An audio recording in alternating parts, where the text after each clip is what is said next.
Hello, how are you? Gotta do this tech news or simple tech, whatever it's called. Are you listening? Okay, here we go. Chat about simple tech. Amazon, humanoid, robot. Okay, let's hear it. Champion.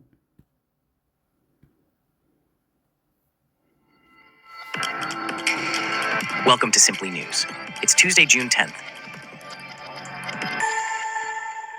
On today's show, Amazon is testing humanoid delivery robots that can deliver packages directly to customers, and Verizon Business introduced a vehicle to everything edge communications platform focused on low latency and connected mobility solutions.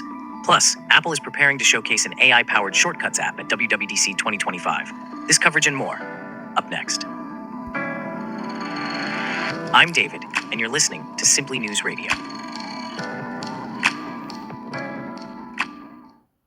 We start off with a groundbreaking move as Amazon has begun testing humanoid robots for package delivery, potentially revolutionizing the final stage of the delivery process. These robots are designed to navigate the challenging last 50 feet from the delivery vehicle to the customer's doorstep. To discuss this development, we're joined by our correspondent. Can you tell us more about where this testing is taking place? Certainly. Amazon is conducting these tests in a specially constructed indoor obstacle course at their San Francisco office. This course is designed to simulate real-world delivery challenges, including navigating rugs, furniture, stairs, and uneven surfaces. The aim is to replicate the diverse environments these robots might encounter during actual deliveries. That's fascinating. How are these robots expected to integrate with Amazon's existing delivery infrastructure? The plan is to integrate these humanoid robots with Amazon's fleet of Rivian electric delivery vans. Currently, Amazon operates over 20,000 of these vans and plans to expand the fleet. The robots would ride inside the van, exit upon arrival at a destination, and autonomously deliver packages to the customer's door. This integration could significantly streamline the delivery process, especially in areas where traditional wheeled robots might struggle. Interesting. Can you tell us more about the specific robots being tested? Amazon is testing models from various manufacturers, including those from China-based Unitree. These robots are known for their agility and ability to recover from falls, which is crucial for navigating dynamic environments. The robots are powered by advanced AI that allows them to understand natural language commands and adapt to new scenarios. This marks Amazon's first major effort to use autonomous, human-like robots outdoors and in customer-facing settings. This sounds like a significant technological leap. What potential impact could this have on the delivery industry? The potential impact is substantial. If successful, these robots could potentially replace human delivery workers in certain scenarios, particularly where traditional wheeled robots face challenges. This could lead to increased efficiency and reduced costs for Amazon. However, it's important to note that the technology is still in the early testing phase and not yet operational at scale. The successful deployment of humanoid delivery robots could significantly reshape package delivery in the future, potentially influencing how other companies approach last-mile delivery solutions. Given that this technology is still in its early stages, what challenges might Amazon face in implementing these robots on a larger scale? There are several challenges Amazon will need to address. First, there's the technical challenge of ensuring these robots can reliably navigate a wide variety of real-world environments, from urban apartments to rural homes. Then there are regulatory hurdles. Deploying autonomous robots in public spaces will likely require new laws and regulations. There's also the question of public acceptance. How will customers react to receiving packages from a robot instead of a human? And of course, there are ethical considerations regarding the potential displacement of human workers. Amazon will need to carefully navigate these issues as they move forward with this technology. Thank you for those insights. It's clear that while Amazon's initiative holds great promise, there are still many questions to be answered as they move forward. Meanwhile, in a significant development for connected vehicle technology, Verizon Business has launched its Edge Transportation Exchange, a cutting-edge vehicle-to-everything communication platform. This innovative system, which debuted in June 2025, leverages Verizon's 5G and LTE networks, along with advanced mobile edge computing and high-precision geolocation technology. To delve deeper into this groundbreaking platform, we're joined by our correspondent. Can you explain the key features of this new system? Certainly. The Edge Transportation Exchange is designed to facilitate near real-time data exchange between connected vehicles, pedestrians, and roadway infrastructure. This includes traffic signals and work zones. One of the most notable features is its ultra-low latency data transmission, which is crucial for time-sensitive communications in traffic scenarios. The platform also incorporates enhanced situational awareness through hyper-precise location technology, significantly improving the accuracy of location-based services. That sounds impressive. How does this platform differ from existing vehicle-to-everything systems? A key differentiator is its virtualized system. This approach substantially reduces deployment and maintenance costs by eliminating the need for expensive roadside hardware. Additionally, the platform is API-driven, which allows for seamless collaboration among automakers, technology developers, and government agencies. These entities can develop intelligent transportation applications through Verizon's ThingSpace IoT platform, fostering innovation in the transportation sector. What are some practical applications of this technology that we might see on our roads? The applications are quite diverse and impactful. Users can expect real-time alerts for road safety issues, up-to-the-second traffic signal status updates, and immediate notifications about adverse weather conditions. These features are designed to significantly enhance both traffic safety and efficiency. For instance, drivers could be alerted to sudden braking by vehicles ahead, even if they're out of sight, or receive warnings about approaching emergency vehicles. Has there been any notable adoption of this platform so far? Yes, the platform has already garnered significant interest. Organizations such as Volkswagen Group of America, Arizona Commerce Authority, Delaware Department of Transportation, and Rutgers University's Center for Advanced Infrastructure and Transportation have all adopted the system. Furthermore, successful demonstrations have been conducted with the U.S. Department of Transportation and the 5G Automotive Association, showcasing its potential on a national scale. Looking ahead, what impact might this technology have on the future of transportation? The Edge Transportation Exchange is poised to have a significant impact on the future of smart mobility. By lowering the financial barrier for vehicle-to-everything adoption, it's expected to accelerate the implementation of connected vehicle technology across various regions. This could lead to safer roads, more efficient traffic flow, and reduced emissions through optimized routing. Moreover, it lays the groundwork for future advancements in autonomous driving and smart city initiatives, potentially revolutionizing how we think about and interact with transportation systems. Thank you for those insights into Verizon's new Edge Transportation Exchange. It's clear that this technology marks a significant step forward in connected vehicle systems and could reshape our transportation landscape in the years to come. Shifting gears to another tech giant, Apple's Worldwide Developers Conference 2025 has just wrapped up, showcasing significant strides in artificial intelligence and design innovation. The company unveiled a series of updates that promise to reshape how users interact with their devices. Our correspondent is here to break down the key announcements. What were the major highlights from this year's WWDC? The standout announcement was undoubtedly the new AI-powered Shortcuts app. This revamped application now integrates directly with Apple Intelligence, which is the company's new suite of on-device AI features. This integration allows for more intuitive and powerful task automation, including intelligent actions that can summarize text, generate images, and process content across various apps. That sounds like a significant leap forward in terms of user productivity. How does this new Shortcuts app benefit developers? Developers are set to gain a lot from this update. Apple has introduced a new foundation models framework, which gives third-party apps the ability to incorporate advanced AI-powered automation. This is particularly noteworthy because it maintains Apple's commitment to data privacy while still offering powerful AI capabilities. Privacy has always been a cornerstone of Apple's approach. What other updates were announced for Apple's operating systems? Apple unveiled significant updates to both iOS 26 and macOS 26, codenamed Tahoe. These updates introduce a new design language called Liquid Glass, which enhances visual depth and cohesion across the Apple ecosystem. Both operating systems also expand Apple Intelligence capabilities, introducing features like live translation and enhanced creative tools. Can you elaborate on some of the specific features users can expect in these new operating systems? Certainly. The camera app has been redesigned, and there are new features in Messages. macOS users will benefit from an upgraded Spotlight search. Apple has also focused on cross-platform enhancements to further unify the user experience, including new gaming apps and improved connectivity features. These updates really underscore Apple's commitment to integrating AI into its ecosystem while maintaining a strong focus on privacy and seamless device integration. When can users expect to get their hands on these new features? Developer betas are available now, which means software developers can start working with these new tools immediately. As for the general public, the full releases are expected in fall 2025. This gives Apple time to refine the features based on developer feedback and ensure everything is running smoothly before the wide release. It seems like Apple is making a strong push into AI while still maintaining its core principles. How do you think this will impact the broader tech industry? This move by Apple is likely to have significant ripple effects across the tech industry. By integrating AI so deeply into its ecosystem while maintaining a strong stance on privacy, Apple is setting a new standard for how AI can be implemented in consumer technology. This could push other companies to focus more on on-device AI processing and privacy-preserving AI techniques.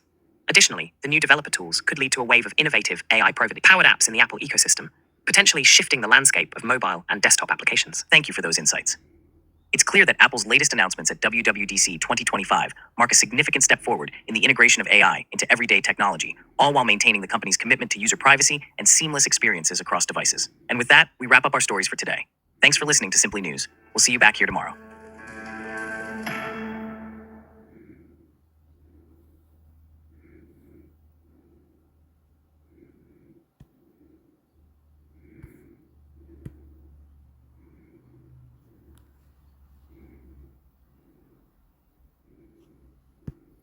Australian Retirement Trust are raw retirement experts, so they know your work. It's Friday, June 27th. I'm Victoria Craig for the Wall Street Journal. Things are getting awkward in the cloud computing world. Our columnist joins us to talk about why NVIDIA is ruffling the feathers of industry stalwarts. Then, if you've ever wondered if your job applications are getting rejected by a bot before they ever land on a hiring manager's desk, you're not alone. We'll tell you about one man taking his case to court after he worries an algorithm screened him out.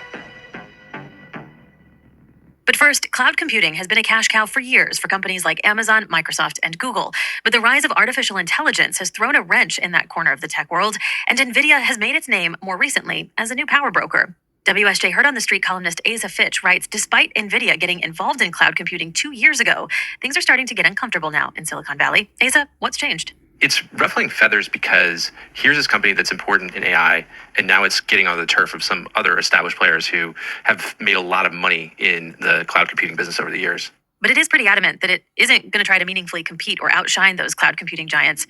Tell us about DGX Cloud and how the company is playing in this space and how it's threatening the likes of Google and Microsoft and those other tech giants. DGX Cloud is a service that NVIDIA launched 2 years ago. And the idea is that NVIDIA can help people set up their AI stuff on infrastructure like equipment and chips that NVIDIA controls. And, the way it works is kind of unusual. Basically, NVIDIA sells chips and goes into equipment that these big cloud companies buy, and then NVIDIA rents it back from them. And then in turn, NVIDIA leases that equipment to its end customers, and it's complicated. But they wanted to do this because NVIDIA felt that they could go direct to the customers, the people who are using AI, specifically doing training in AI, which means like creating these powerful large language models and other things. And it made sense in that respect. Now, NVIDIA says that they're just trying to help companies develop AI, essentially. They're directly going to those companies and setting up the infrastructure they need and letting them use it. That's a complicated thing when it comes to the cloud players. In the cloud business, the biggest player is Amazon, which has a cloud business that generates over $100 billion of revenue every year. Then there's Microsoft, which has its Azure cloud service, and there's Google. Now, these businesses are quite profitable. The margins on them are really good. So whenever one of these big cloud players sees NVIDIA over the back of their shoulder trying to compete in some ways, or at least trying to get in on this business, there is some concern for those incumbents. And NVIDIA has developed it quite well over the past couple of years. It's also tried to nurture other competitors to the big established cloud players, these like startups that do AI computing work specifically. So it's mounting a real challenge to the status quo in the cloud, and that's ruffling a lot of feathers. So given that, is there time or a good way for those established players to put more daylight between themselves and NVIDIA? They're kind of in a pickle because for them, they need access to NVIDIA's chips because they themselves want to have competing services. They themselves want to do AI. They want to rent out equipment for AI to everybody. They need NVIDIA for that. So they have to keep the relationship with NVIDIA cordial or friendly. Some of those companies are now also trying to develop their own AI chips rather than having to rely long-term on NVIDIA. So how is NVIDIA then safeguarding its own business against that in this latest twist and turn?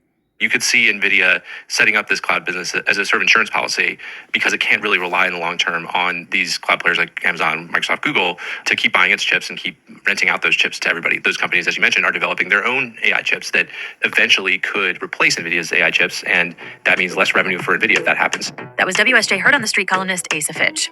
Coming up, we're used to algorithms feeding us information we want, suggesting news we should read, or helping us find a nearby restaurant. But what happens when it works against us in the job search?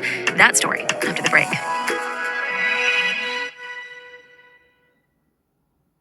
Big business requires big decisions. When margins tighten, markets swing, or cash flow stalls, CommBank can give you the support you're looking for. Whether you need to manage risk when the dollar dips, Filling out online applications, attaching cover letters, resumes, and work samples. You might think humans are the ones sifting through all of that information, but hiring software can help. And nearly every large company today uses this kind of software to manage the thousands or millions of applications they receive every year. A man named Derek Mobley said he believes that kind of technology, as it worked through his submitted information, picked up on his age and race through details on his resume, even detecting anxiety and depression through personality tests he completed as part of some job applications. And he's suing Workday, the largest purveyor of recruiting software, for discrimination. WSJ's Lauren Weber covers workplace issues and employment. She's been digging into this story. Lauren, first help us understand Mobley's situation a little bit better. Who is he, and what is he claiming happened during his job search? Derek Mobley is a 50-year-old IT worker who lives in now North Carolina. He went through a stretch of unemployment from about 2017 to 2019. And during that time, he says he applied for more than 100 jobs. Often he was directed to apply on a platform operated by the software company Workday. There are many companies that sell these kinds of platforms, but Workday is one of the biggest. This particular product is an applicant tracking system. And it is a system that both tracks the job applications that come in for an open job and also does some amount of scoring for whether or not somebody who applies for a job meets the qualifications that an employer has listed for that job. So Derek Mobley, after getting rejected or in many cases not hearing back from some of the companies that he had applied to, and basically that was an effective rejection, he suspected that there was something going on with the algorithm in Workday's applicant tracking system, its platform, that he was somehow being screened out of these jobs. And he filed a lawsuit a couple of years ago alleging that he had been discriminated against on the basis of race, age, and or disability.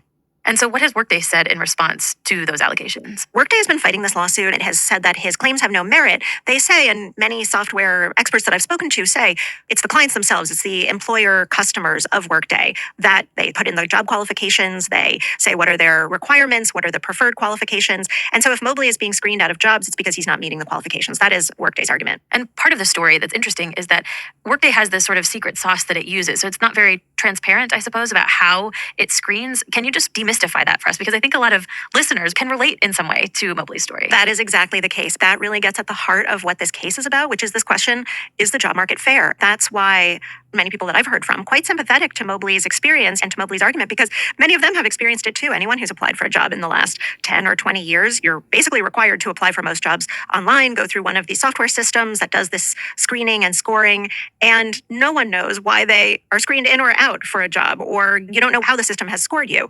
So it's an incredibly opaque process, and it leaves a lot of people feeling like, was this process fair? And many people that I've heard from say, I've applied for jobs that I know I'm qualified for. This is one of the things that Mobley was saying, and I'm not getting a shot. So what is going on here? You write that the judge's ruling opens the door to millions of potential claims from job seekers over 40 years old. Why is that? So he alleged that he's being discriminated against on the basis of age, race, and or disability. He's basically wants to go through this process to try to figure out whether it's any or all or some of those factors. The age claims are the only ones that the judge has ruled on so far. And she hasn't said they're valid or not, but she has ruled that the case can be a collective action, which means anyone over the age of 40 who applied for a job through the Workday platform in the last 5 years and was not recommended for the job, that's a little bit open to interpretation, but can join the suit. That is potentially millions and millions of people. And right now, the lawyers are in the process of trying to figure out how you even find those people and then give them notice and all that. So we're in for a long legal process here. Now, Mobley did eventually find a job the old-fashioned way, not using online tools.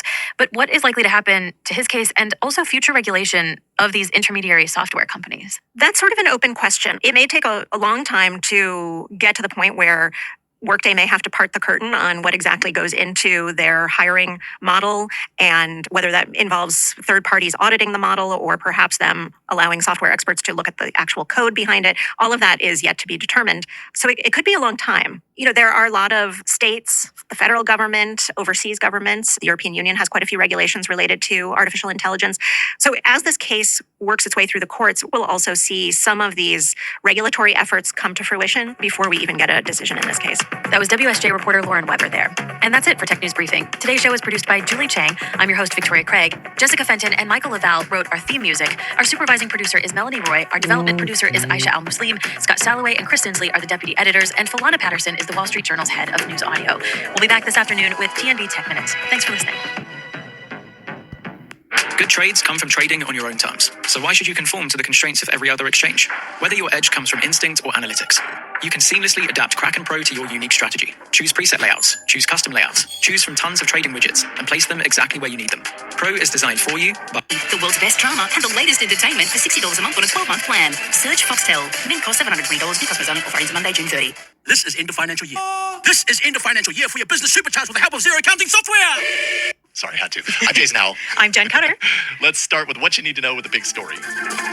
It is another one of those weeks where it's not just a big story, it's big stories, but there's a really kind of interesting linking thread between these, which you'll catch pretty quickly here. Just 2 days ago, Tom and I talked on this show about Anthropic's fair use win in the U.S. The court related to, or U.S. court, sorry, related to copyrighted books used to train its AI models. Of course, that's still going on, you know, because of the pirated kind of source of a lot of that training material. But there's a bunch of related stories on this topic. So let's dig in. We'll start with the first one. A group of authors have sued Microsoft in New York federal court. They're alleging the company used nearly 200,000 pirated digital books, so very similar to the Anthropic case, without consent to train its Megatron AI model. They charge the AI with mimicking the style and the content of those works. I feel like that's standard operating procedure when you train something. You know, that's kind of a similar, similarly what they do. And they are seeking a court order to halt Microsoft's actions, along with statutory damages of up to $150,000 per work. Don't have a whole lot more to go on here other than between that and just kind of the idea that this really hinges on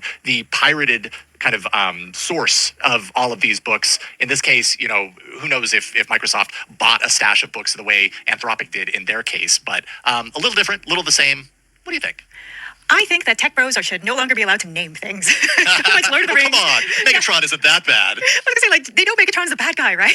Yeah, right. Yeah, totally. That's a good point. Because I'm trying to think, like, okay, what do they go through next? I'm assuming if they go with that era, some G.I. Joe people, maybe some Thundercats up in there. just mix it up a little. Yeah, something along those lines.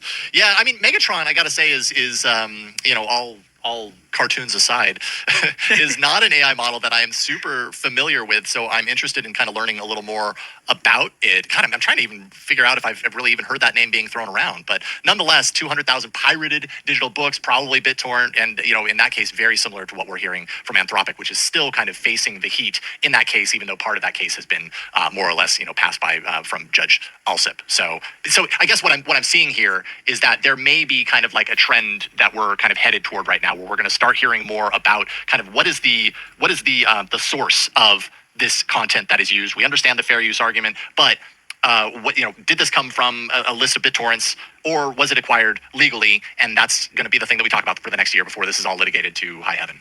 So we'll see about that. U.S. District Judge, this is the second story on this topic, Vince Chabry dismissed a copyright infringement lawsuit from 13 authors. This is the case that we've heard about a lot with Sarah Silverman and a bunch of other authors. It's been kind of kicking around for the last couple of years, against Meta over using their works to train generative models. The judge said the authors, quote, made the wrong arguments and failed to develop a record in support of the right one. However, Judge Chabry made a point of saying the ruling was narrowly applied to these 13 authors who filed this case, and that does not mean that Meta's use of copyrighted materials was lawful. And that kind of goes counter to, you know, a little bit of what we heard earlier this week with Anthropic, where they said, well, yeah, you can use these copyrighted materials. It just matters where you get them. In this case,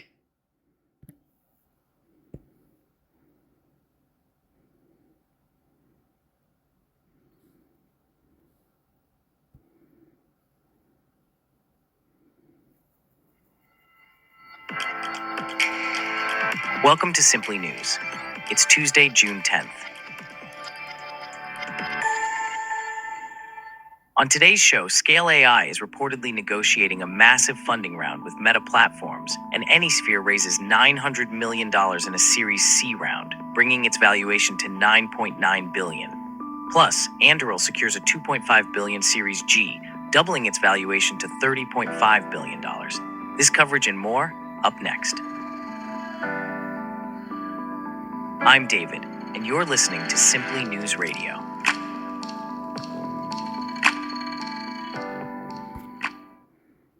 We start off with a significant... Oh, it cuts it out. Well, what we want to do anyway, cut it out. A, D, C, state.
ADC statement on Iran's missile strikes on U.S. base in Qatar, an announcement of ceasefire, ADC. For immediate release. June 23, 2025. Media at adc.org. Washington, D.C. President Donald Trump's uncalculated decision to bomb Iran has set a dangerous cycle in motion, which led to Iran bombing a U.S. military base in Qatar. We condemned Israel and the U.S. decision to bomb Iran, and now denounce Iran's retaliatory strike on Qatar. These military actions endanger civilian lives, violate the sovereignty of Qatar and all Arab nations, and threaten to plunge the region into a broader conflict. We welcome and are cautiously optimistic about news of a ceasefire, and urge President Trump to immediately pursue the same in Gaza and Lebanon. Long-lasting peace cannot be achieved without first securing an immediate ceasefire in Gaza and an end to the Israeli bombardment of Lebanon. We ask President Trump to take all steps to immediately halt further military operations and pursue urgent diplomatic channels to secure a lasting peace across the Middle East. ADC calls on President Trump to put America first by not engaging in the wars of others, and urges all parties to de-escalate tensions and resolve their differences through dialogue, not violence.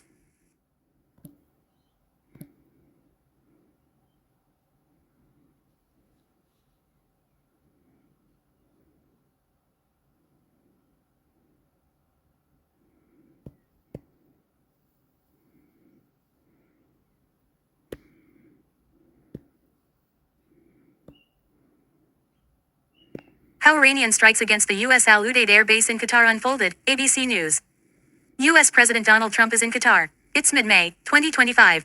He addresses troops at Al Udeid Air Base, the largest U.S. base in the Middle East and the launch point for air, sea, and intelligence missions. At the height of the Iraq and Afghanistan wars, the base hosted around 10,000 U.S. soldiers. No visit in the Gulf would be complete without stopping to salute the people who keep America safe, strong and free, Mr. Trump says. I am thrilled to be here with the men and women who embody American strength and pride. Several weeks later, on June 13, Israel launches preemptive strikes against Iran, sparking a war between the two countries. Speculation about the potential of U.S. involvement runs rampant. At 2:10 a.m. Arabia Standard Time (AST) in Tehran, 8:31 a.m. Australian Eastern Standard Time on June 22, that speculation is answered. The U.S. military launches Operation Midnight Hammer, striking 3 Iranian nuclear sites at Fordo, Natanz and Isfahan. Iran-Israel war live updates. Questions remain around the extent of damage U.S. airstrikes caused. Iranian retaliation is expected. It's thought the United States' roughly 40,000 troops at some 19 military facilities across the region could be targeted. U.S. tells citizens, shelter in place. The Australian government updates its Smart Traveller website at midday on Monday, June 23, warning that the situation in the Middle East is unpredictable. It could get worse with little warning. Security risks may increase, it says. There may be travel disruptions within the region and globally. The U.S. Department of State issues a warning to people in Qatar at 2:45 p.m. Atlantic Standard Time, 9:45 p.m. Australian Eastern Standard Time. Out of an abundance of caution, we recommend American citizens shelter in place until further notice, it says. Britain also tells its citizens in the region to shelter in place. Qatar's Ministry of Foreign Affairs at 6:30 p.m. AST announces it will temporarily close the country's airspace in order to ensure the safety of citizens, residents, and visitors. The last plane to arrive into Doha is a Qatar Airways flight from Los Angeles that lands at 6:31 p.m. AST according to flight tracking website Flight Radar 24.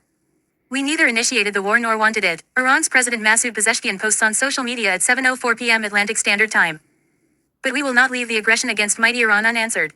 Qatari officials receive reports around 26 minutes later that missiles have been launched from Iran. Witnesses in Doha report seeing explosions in the sky.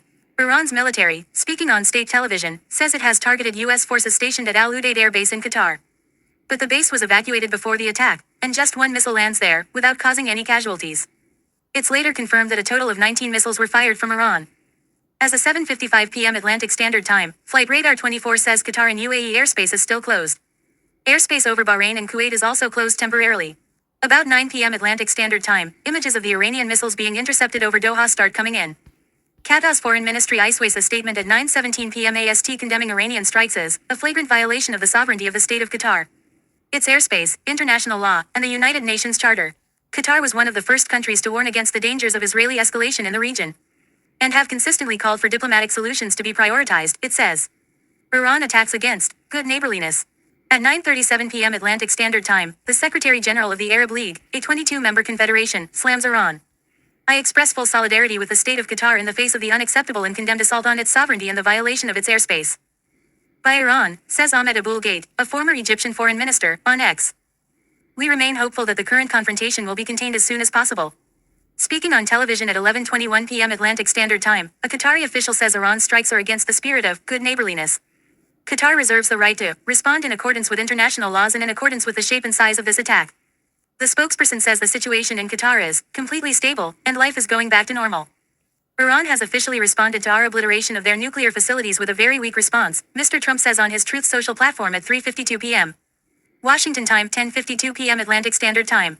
I want to thank Iran for giving us early notice, which made it possible for no lives to be lost and nobody to be injured, he says. Mr. Trump also thanks the Emir of Qatar, Tamim bin Hamad Al Thani. Perhaps Iran can now proceed to peace and harmony in the region, and I will enthusiastically encourage Israel to do the same. But there is no suggestion of wanting peace from Iran's supreme leader Ayatollah Ali Khamenei, who posts on X an hour later. At 12:31 a.m. Tehran time, 12:01 a.m. Atlantic Standard Time. Those who know the Iranian people and their history know that the Iranian nation isn't a nation that surrenders, he says. Another hour later, it's 7:23 a.m. in Canberra and Australia is waking up. Foreign Minister Penny Wong condemns Iranian strikes, calling for de-escalation, dialogue and diplomacy. By 7:51 a.m. to 12:53 a.m. Atlantic Standard Time, Flight Radar 24 announces that Qatar airspace is back open and flights are landing again. Qatar Airways says it has deployed extra ground staff at Doha Airport to support passengers. Congratulations to everyone. Mr. Trump returns to Truth Social at 6:02 p.m. Washington time, 1:32 a.m. Atlantic Standard Time. Total era complete and total ceasefire has been reached between Israel and Iran. God bless Israel, God bless Iran, God bless the Middle East, God bless the United States of America, and God bless the world. 2.5 hours later, Iraqi media reports an unidentified drone strike at the Taji military base north of the country's capital at 3:34 a.m. Atlantic Standard Time. No casualties are reported. U.S. Vice President J.D. Vance tells Fox News that, knock on wood, without a single American casualty, the Iranian nuclear program has been obliterated. Experts have said it's too early to determine the extent of damage to Iran's nuclear capabilities. We need to talk to Iran and, of course, to Israel about what the future holds, Mr. Vance says. Iranian Foreign Minister Said Abbas Araghchi posts on X at 3:46 a.m. Atlantic Standard Time, rejecting Mr. Trump's claim of a mutually agreed ceasefire. But, he says, provided that the Israeli regime stops its illegal aggression against the Iranian people no later than 4 a.m. Tehran time. We have no intention to continue our response afterwards. The final decision on the cessation of our military operations will be made later. Read more about the Iran-Israel war.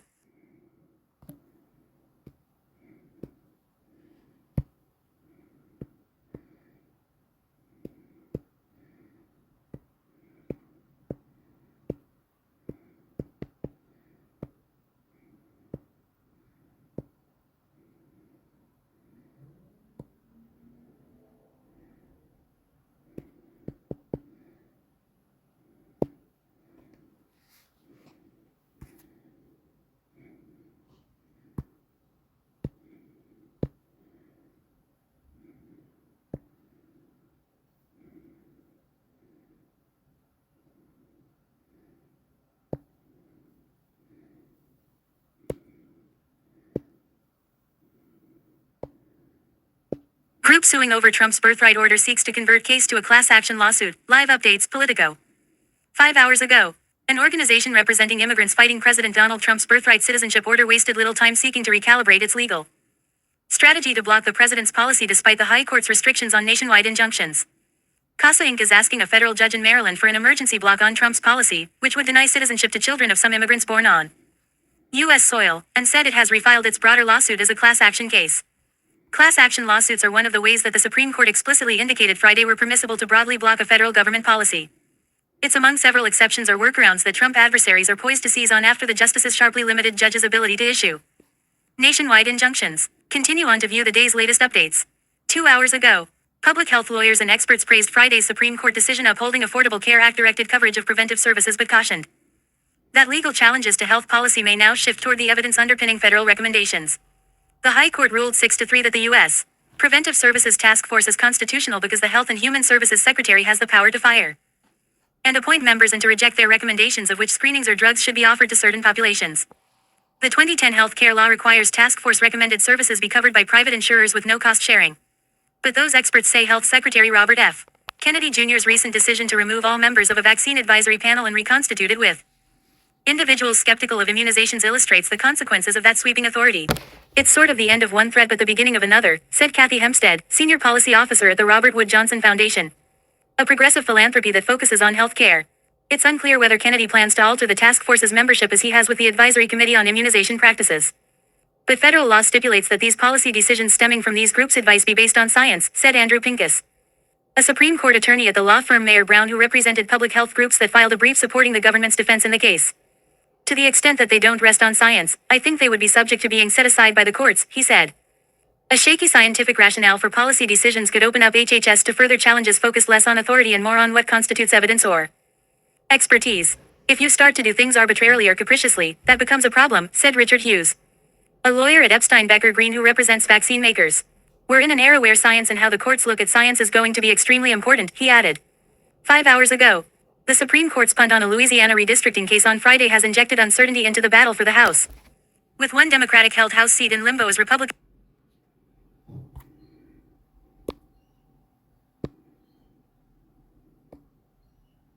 group suing over Trump's birthright order seeks to convert case to a class action lawsuit. Live updates, Politico.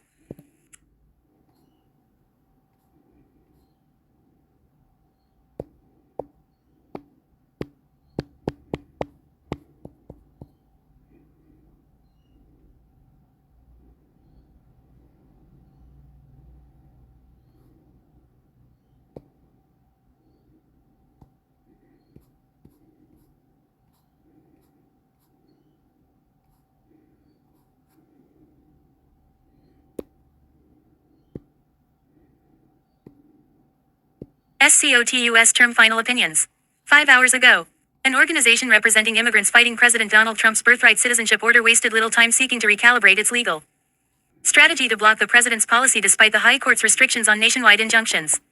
CASA Inc. is asking a federal judge in Maryland for an emergency block on Trump's policy, which would deny citizenship to children of some immigrants born on U.S. soil, and said it has refiled its broader lawsuit as a class action case.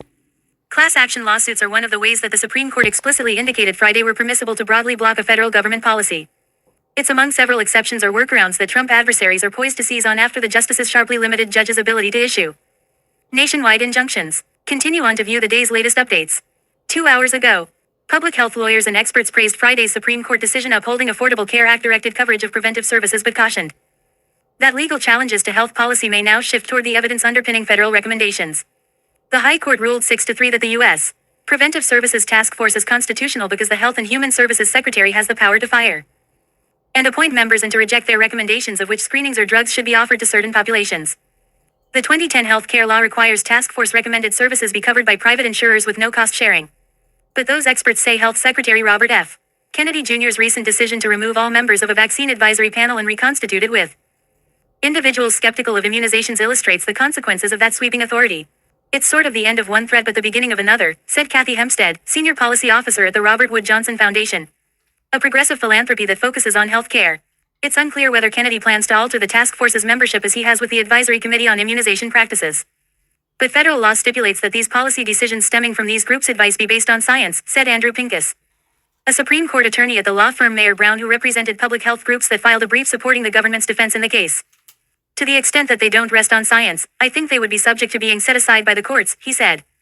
A shaky scientific rationale for policy decisions could open up HHS to further challenges focused less on authority and more on what constitutes evidence or expertise.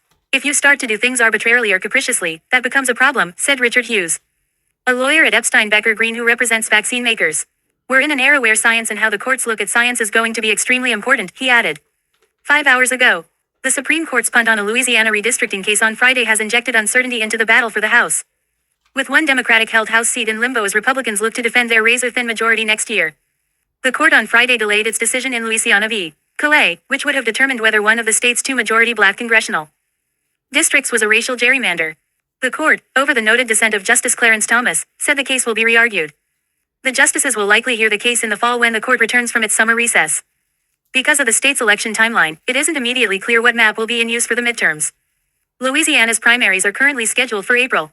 At first glance, redistricting experts and advocates thought that the court's choice to punt the decision means the current map will likely stay in place for the midterms. But the court has a bevy of options. It could rule quickly in the case, particularly if the court decides that lawmakers will need to draw new lines to have new maps ready to go before April. The court could reschedule the primaries, although federal courts recently have been loath to do that. The justices could also rule to keep current maps in place for 2026 and later demand a redraw ahead of the 2028 elections. Advocates on both sides of the case were caught by surprise on Friday and are now waiting to see what questions the court will ask in its rehearing. Under the current election timeline, candidates can start collecting signatures for the April primary starting in September, likely before the court will have heard the case. If the court ultimately throws out the current map, the state's newest district, which is held by Representative Cleo Fields Dela, would likely be redrawn to favor Republicans. Before Fields' district was created ahead of 2024, it was a safe red seat. The redraw would present an obvious pickup opportunity for the GOP ahead of the 2026 midterms. By not issuing a ruling on Friday, the court has continued the already long-running litigation over redistricting in Louisiana. After the 2020 census, the state legislature drew a congressional map that contained only one majority black district out of 6 total districts, despite the fact that black residents make up about a third of the state's population. Courts struck down that map under the Voting Rights Act, which prohibits election practices that abridge the right to vote on account of race. To comply with those court rulings, the legislature drew a new map with 2 majority black districts. But some voters, who self-identified as not black, sued over the new map, alleging the state had violated the constitutional rights of non-black voters by carving up districts based on race. 5 hours ago, the Supreme Court has sided with a group of parents demanding that their public schools be required to provide notices to opt their children out of certain storybook readings that conflict with their religious beliefs. Friday's 6-3 ruling, split along ideological lines, found that Maryland's Montgomery County Public Schools violated parents' First Amendment rights to religious exercise by not giving them advanced notice or an opportunity to opt their children out of certain lessons. The school board had initially allowed parents to opt out of lessons, but the board's policy reversal in the 2023-2024 school year sparked a legal challenge. The school district said it had withdrawn its opt-out notice policy because it became unmanageable and resulted in reports of high absenteeism to the school board. Justice Samuel Alito wrote the majority opinion and the court's 3 liberal justices dissented. Alito said the school board's introduction of LGBTQ+ inclusive storybooks and decision to end its opt-out policy substantially interferes with the religious development of petitioners' children. The books are unmistakably normative, he wrote. They are designed to present certain values and beliefs as things to be celebrated, and certain contrary values and beliefs as things to be rejected. The decision comes after a group of Muslim, Christian and Jewish parents sued the Montgomery County Board of Education, which oversees Maryland's largest school district, after the board refused to allow parents to pull their elementary school children from lessons with LGBTQ+ themes. Arguments in the case against the Maryland School Board focused on whether requiring students to participate in lessons including LGBTQ+ themes could constitute coercion. Justices ruled that the parents suing were entitled to a preliminary injunction while the case is ongoing because they were likely to succeed in their challenge to the board's policies. The High Court's conservative majority said the parents hold sincere views on sexuality and gender which they wish to pass on to their children. The court also rejected the school board's argument that the lessons were used only as exposure to objectionable ideas because the books unmistakably convey a particular viewpoint about same-sex marriage and gender. Alito made an example of books about same-sex marriage, saying the storybooks are designed to present a viewpoint to young, impressionable children who are likely to accept without question any moral messages conveyed by their teacher's instruction. He argued that the parents are not seeking the right to micromanage the public school curriculum, but instead to opt out of particular lessons that burdens their well-established right to direct the religious upbringing of their children. Many Americans, like the parents in this case, believe that biological sex reflects divine creation, that sex and gender are inseparable, and that children should be encouraged to accept their sex and to live accordingly, he added. The storybooks, however, suggest that it is hurtful, and perhaps even hateful, to hold the view that gender is inextricably bound with biological sex. He included photos from the book, Uncle Bobby's Wedding, which celebrates a relationship between 2 men, born ready, which highlights a transgender boy's journey, and several other stories on LGBTQ issues. Justice Sonia Sotomayor, who sparred with Alito over the storybooks during oral arguments in the case, wrote the dissent. She said the ruling threatens the very essence of public education and constitutionalizes a parental veto power over curricular choices long left to the democratic process and local administrators. The result will be chaos for this nation's public schools, she wrote. Requiring schools to provide advance notice and the chance to opt out of every lesson, plan or story time that might implicate a parent's religious beliefs will impose impossible administrative burdens on schools. 5 hours ago, from the White House, President Donald Trump called the Supreme Court's decision in Trump v. Casa amazing, and thanked the court for curbing injunctions from the briefing room podium, flanked by Attorney General Pam Bondi and Deputy Attorney General Todd Blanche. Trump went on to thank the conservative justices on the court, including Justice Amy Coney Barrett, who authored the majority opinion, and said this allows his administration to move ahead with numerous policies now that lower court judges have been limited in their ability to issue nationwide injunctions. Thanks to this decision, we can now probably file to proceed with these numerous policies and those that have been wrongly enjoined on a nationwide basis. Trump said this could apply to not just birthright citizenship, but also to ending sanctuary city funding, suspending refugee resettlement and freezing unnecessary funding. 5 hours ago. Today's number of the day, 499. That's the total number of pages in the 5 opinions released today. The quick takes are rolling in, but legal observers and commentators are going to be scouring these opinions in the days and weeks ahead. 6 hours ago. Democratic members of Congress sharply criticized the Supreme Court's Friday ruling that limited district courts' use of nationwide injunctions in a case challenging President Donald Trump's executive order seeking to end birthright citizenship. The court did not rule on whether the Trump administration has legal standing to revoke birthright citizenship for the children of some immigrants. Yet Democrats warned the decision paves the way for a vile betrayal of our Constitution, Rep. Debbie Wasserman Schultz, D. Florida, said in a social media post. The Supreme Court's decision today will result in the infringement of Americans' rights for years to come. Limiting nationwide injunctions will have long-lasting effects on our courts, ceding even more power to the executive branch and providing justice only to those with the means or luck to have a lawyer, Sen. Catherine Cortez Masto, D. Nev, said in a statement. The 14th Amendment is clear: if you're born in the United States, you're an American citizen. The criticisms of the ruling echo Supreme Court Justice Sonia Sotomayor's dissenting opinion, in which she argued the court abdicates its vital role in upholding the rule of law with its ruling. In limiting nationwide injunctions, SCOTUS has, once again, prioritized loyalty to Trump over defense of the Constitution. Deplorable, Rep. Delia Ramirez Deal said on X. 6 hours ago, from the Supreme Court. Chief Justice John Roberts announced from the bench that the court plans to issue orders next week on Monday and Thursday. Monday's orders are likely to include grants of review from a conference the justices held yesterday. Thursdays will likely address cases impacted by the decisions handed down this week. 6 hours ago, the court's decision in Kennedy v. Braidwood Management to Preserve Affordable Care Act directed coverage of certain preventive services embraces the Trump administration's executive power-focused defense of the law, an aspect of the arguments that concerned public health groups. In his opinion, conservative Justice Brett Kavanaugh affirmed that the Health and Human Services Secretary has the authority to both appoint U.S. Preventive Services Task. In his opinion, conservative Justice Brett Kavanaugh affirmed that the Health and Human Services Secretary has the authority to both appoint U.S. Preventive Services Task Force members and remove them at will, when a task force member makes a decision that the Secretary disagrees with. The Secretary can also block a recommendation by slow-walking its implementation, since Congress only requires a minimum 1-year interval between its issuance and mandatory insurance coverage, he wrote. In short, through the power to remove and replace task force members at will, the Secretary can exert significant control over the task force, including by blocking recommendations he does not agree with, Kavanaugh wrote. HHS Secretary Robert F. Kennedy Jr. has already exercised his authority to fire an independent panel charged with recommending vaccine use in the U.S. and install new members who reflect his vaccine-skeptical views. The Advisory Committee on Immunization Practices voted this week to discourage Americans from receiving flu vaccines containing a certain preservative despite ample scientific evidence of its safety.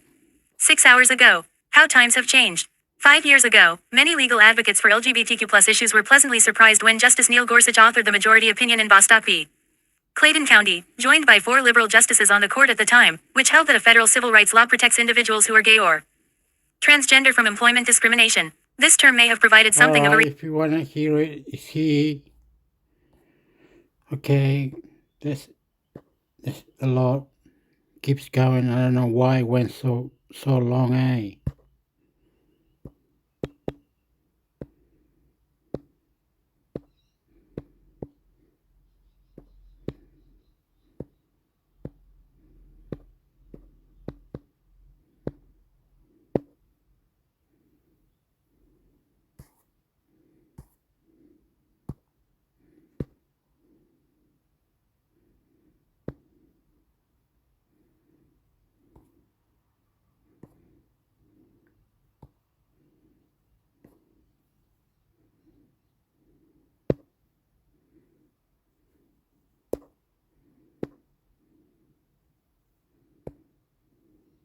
Trump administration sues Maryland federal judges over order blocking immediate removal of immigrants. PBS News. The Trump administration has filed a lawsuit against federal judges in Maryland over an order that blocks the immediate removal of any detained immigrant who requests a court hearing. Watch. Supreme Court allows Trump to restart swift deportation of migrants to locations that are not their home countries. The unusual suit filed Tuesday in Baltimore against the Chief Judge of the U.S. District Court and the court's other judges underscores the administration's focus on immigration enforcement and ratchets up its fight with the judiciary. At issue is an order signed by Chief Judge George L. Russell III and filed in May blocking the administration from immediately removing from the U.S. any immigrants who file paperwork with the Maryland District Court seeking a review of their detention. The order blocks the removal until 4 p.m. on the second business day after the habeas corpus petition is filed. In its suit, the Trump administration says such an automatic pause on removals violates a Supreme Court ruling and impedes the president's authority to enforce immigration laws. Defendants, automatic injunction issues whether or not the alien needs or seeks emergency relief. Whether or not the court has jurisdiction over the alien's claims, and no matter how frivolous the alien's claims may be, the suit says. And it does so in the immigration context, thus intruding on core executive branch powers. The suit names the U.S. and U.S. Department of Homeland Security as plaintiffs. The Maryland District Court had no comment, Chief Deputy Clerk David Chambrashini said in an email. The Trump administration has repeatedly clashed with federal judges over its deportation efforts. One of the Maryland judges named as a defendant in Tuesday's lawsuit, Paula Shinnis, has called the administration's deportation of Kilmar Abrego Garcia L. Salvador illegal. Attorneys for Abrego Garcia have asked Shinnis to impose fines against the administration for contempt, arguing that it ignored court orders for weeks to return him to the U.S. And on the same day the Maryland court issued its order pausing removals, a federal judge in Boston said the White House had violated a court order on deportations to third countries with a flight link to South Sudan. A fired Justice Department lawyer said in a whistleblower complaint made public Tuesday that a top official at the agency had suggested the Trump Administration might have to ignore court orders as it prepared to deport Venezuelan migrants it accused of being gang members. Attorney General Pam Bondi said court injunctions, designed to halt the president's agenda, have undermined his authority since the first hours of his administration. The American people elected President Trump to carry out his policy agenda. This pattern of judicial overreach undermines the democratic process and cannot be allowed to stand, she said in a statement announcing the lawsuit against Maryland's district court. The order signed by Russell says it aims to maintain existing conditions in the potential jurisdiction of the court, ensure immigrant petitioners are able to participate in court proceedings and access attorneys, and give the government fulsome opportunity to brief in present arguments in its defense. In an amended order, Russell said the court had received an influx of habeas petitions after hours that resulted in hurried and frustrating hearings, and that obtaining clear and concrete information about the location and status of the petitioners is elusive. The Trump administration has asked the Maryland judges to recuse themselves from the case. It wants a clerk to have a federal judge from another state hear it. James Sample, a constitutional law professor at Hofstra University, described the lawsuit as further part of the erosion of legal norms by the administration. On one hand, he said, the Justice Department has a point that injunctions should be considered extraordinary relief. It's unusual for them to be granted automatically in an entire class of cases. But, he added, it's the administration's own actions in repeatedly moving detainees to prevent them from obtaining writs of habeas corpus that prompted the court to issue the order. The judges here didn't ask to be put in this unenviable position, Sample said. Faced with imperfect options, they have made an entirely reasonable, cautious choice to modestly check an executive branch that is determined to circumvent any semblance of impartial process. Associated Press writer Gene Johnson in Seattle contributed to this report. Support PBS NewsHour. Your donation makes a difference in these uncertain times.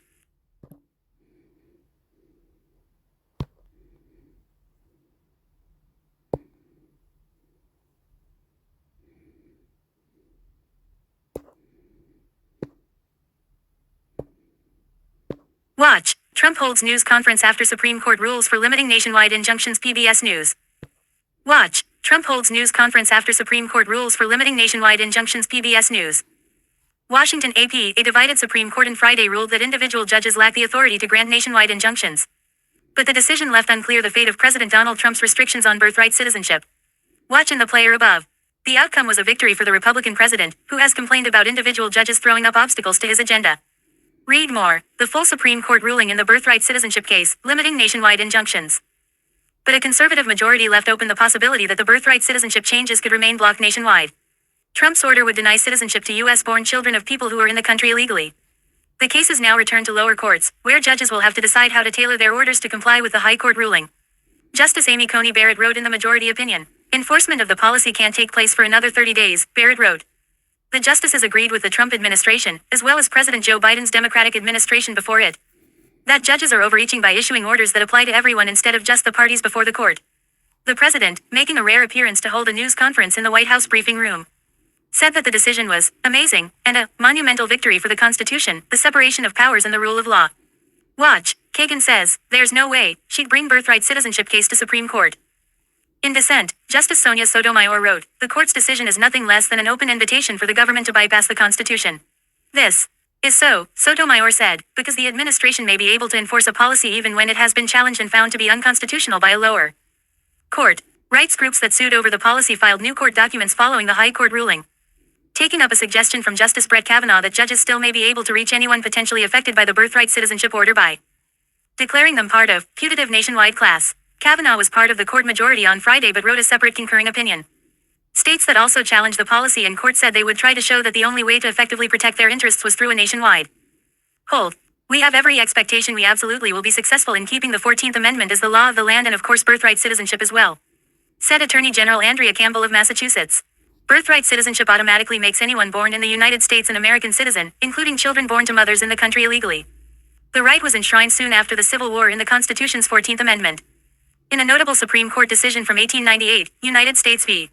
Wong Kim Ark, the court held that the only children who did not automatically receive U.S. citizenship upon being born on U.S. soil were the children of diplomats, who have allegiance to another government, enemies present in the U.S. during hostile occupation, those born on foreign ships, and those born to members of sovereign Native American tribes. The U.S. is among about 30 countries where birthright citizenship, the principle of jus solier, right of the soil, is applied. Most are in the Americas, and Canada and Mexico are among them. Trump and his supporters have argued that there should be tougher standards for becoming an American citizen, which he called a priceless and profound gift, in the executive order he signed on his first day in office. The Trump administration has asserted that children of non-citizens are not subject to the jurisdiction of the United States, a phrase used in the amendment, and therefore are not entitled to citizenship. But states, immigrants, and rights groups that have sued to block the executive order have accused the administration of trying to unsettle the broader understanding of birthright citizenship that has been accepted since the amendment's adoption. Judges have uniformly ruled against the administration. The Justice Department had argued that individual judges lack the power to give nationwide effect to their rulings. The Trump administration instead wanted the justices to allow Trump's plan to go into effect for everyone except the handful of people and groups that sued. Failing that, the administration argued that the plan could remain blocked for now in the 22 states that sued. New Hampshire is covered by a separate order that is not at issue in this case. The justice also agreed that the administration may make public announcements about how it plans to carry out the policy if it eventually is allowed to take effect. Support PBS NewsHour. Your donation makes a difference in these uncertain times. Okay, I'm going. See you later. Bye. Mean to me, sector. Bye. Goodbye. God bless you.